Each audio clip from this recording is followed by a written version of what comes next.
Hello, and welcome to my informational video on the herb Hypericum perforatum, also known as St. John's wort. Today I'm going to be discussing the herbal's use in treatment of depression. To further our knowledge of depression, I've listed below the 9 symptoms of depression, which include depressed mood, change in sleep, lack of interest, feelings of guilt, lack of energy, problems concentrating, change in appetite, moving more slowly than normal or fidgeting more, thoughts of death or suicide. In order to have depression, you also must exhibit 5 or more of the symptoms on the previous page for 2 weeks. They need to be present most of the day and nearly every day. Many articles and professionals also think that depression can be due to a chemical imbalance in the brain, especially in the synapse. And in the synapse, where neurotransmitters are present, the decreased levels of serotonin, dopamine, and norepinephrine can also be a reason for a depressed mood. I know this can be confusing, so if you have any questions, please visit the video I've provided below. St. John's wort was first mentioned by Pliny the Elder in the 1st century AD. He said it helped with bladder problems and reduced diarrhea. The first description of the treatment of depressed patients with St. John's wort was found in 1939 by German physician K. Daniel. Clinical studies for depression began shortly after in 1985 in Germany, and St. John's wort got its name because the plant blooms around June 24th, which is the birthday of John the Baptist. Some of you may be wondering, what exactly is St. John's wort composed of? And this is a great question. If you look at the names below, it can be striking at first, but don't worry, many of these ingredients, which I won't name because, quite honestly, I can't pronounce them very well, they're usually just used as, most of them are just used for dyes and colors. Although 2 very active ingredients in the use of depression for St. John's worts is found in the naphthodianthrones. Those 2 are hypericin and hyperforin. During early research of St. John's wort in its therapy of depression, its active ingredient hypericin was once thought to be the lone chemical that contributed to the relief of depression. But recent studies have thought otherwise and actually give credit to a combination of the ingredients as to why it is so effective in its treatment of depression. The mechanism of action of St. John's wort is not totally understood. There have been many theories throughout the years since its research began in 1985, but there has been no scientific factual evidence on how Hypericum perforatum affects the synapse and the neurotransmitters in the central nervous system. One of the most early reports showed that St. John's wort was a monoamine oxidizer.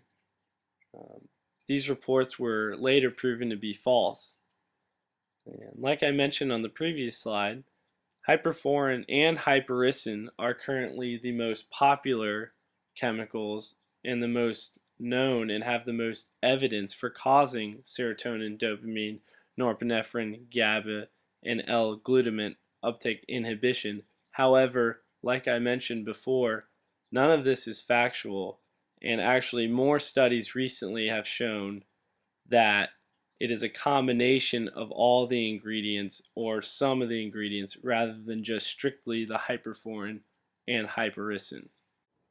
Provided on this slide is a great animation of what is thought to be the mechanism of action in the synapse regarding serotonin reuptake and norepinephrine reuptake, and how the arrows are pointing to how St. John's wort contributes to inhibiting this reuptake of serotonin and norepinephrine, and by inhibiting this reuptake, it is therefore going to produce more serotonin and norepinephrine in the synaptic cleft, which is the ultimate goal in depressed patients because there's thought to be a decreased amount of these two neurotransmitters in the synapse.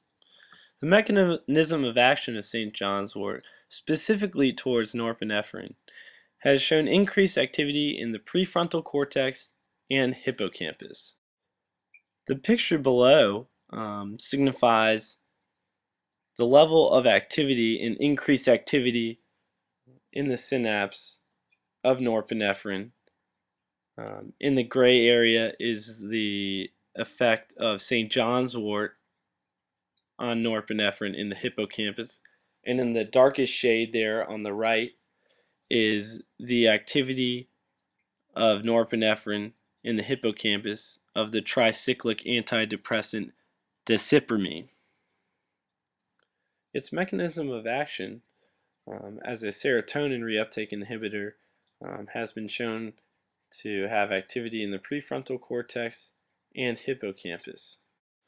And once again, I've provided kind of another graph below here showing the somewhat significant difference between St. John's wort effectiveness on activity as a serotonin reuptake inhibitor as compared to the SSRI citalopram's activity as a SSRI in the hippocampus, shown in the bar to the right.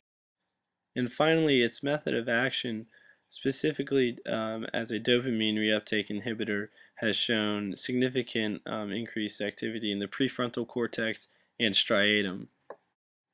And the graph below is significant because this is simply showing that the dopamine reuptake inhibition is better when treated with St. John's wort than phenelzine, which is a drug used as a monoamine oxidase inhibitor. So now a little summary of the last three slides. I know it was kind of confusing. Essentially, we can't say any of this is actually factual because most studies that have been done cannot be repeated or haven't been repeated multiple times. So essentially, articles just leave it at that the mechanism is just much more complex than standard antidepressants.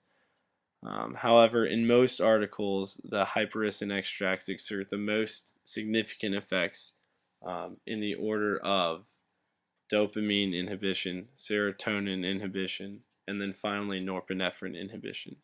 And as far as the macro anatomy goes of St. John's wort, it is most exerted its activity in the prefrontal cortex and the hippocampus. It has also been found to be more effective in patients with mild to moderate depressions. Many randomized trials have shown that there hasn't been much benefit in patients with major depressive symptoms. However, it is very popular because it has been found to be more effective than the placebo in almost all research and trials, and it shows similar effectiveness as traditional antidepressants, but on the flip side, it has much less side effects than your traditional antidepressants. So as far as the treatment period, almost all research shows that you need more than 2 weeks for there to be any significant changes in brain monoamines. 8 weeks is preferred, and this is most likely due to administration routes, and the common routes of administration are oral, and in research they use injection, but that's primarily just used in animals. So as far as side effects go, in the graph below, it shows that really less than 3% of patients have developed side effects, and you can see here the various types of side effects that are associated with St. John's wort. It is important to note that this graph is showing 3,250 patients who were treated with the St. John's wort commercial product Jarsin, and it is also significant to see that only 79 patients developed any side effects at all. The most dangerous And the most common side effects, however, occur in drug-drug interactions with St. John's wort. Generally, St. John's wort reduces the effect of many drugs. Most notably of these drugs, and most commonly, occur when St. John's wort is taken with contraceptives, immunosuppressants, and antidepressants, specifically SSRIs. It should be noted that St. John's wort does not need a prescription from a provider. Um, Anyone can go to a drug or grocery store and you will most likely find it. There are many brands, however, the best ones known have the most hyperforeign and hypericin content. Some companies have even misled the population about the amount of hypericin and hyperforeign in their product. So before I end, I just kind of wanted to show you guys a list of the different brand names here. Um, So kind of in conclusion, although there has been evidence that St. John's wort can improve depression, its research is very young, and most of its research has been done on animals, not humans, and there's actually been thought that a lot of this research has been skewed or falsified in some way for publicity reasons or for many other reasons. And lastly, it is vitally important that you contact a physician before you start taking St. John's wort, or if you are even considering St. John's wort. So I really appreciate you watching this informational video, and I hope it helped. Thanks.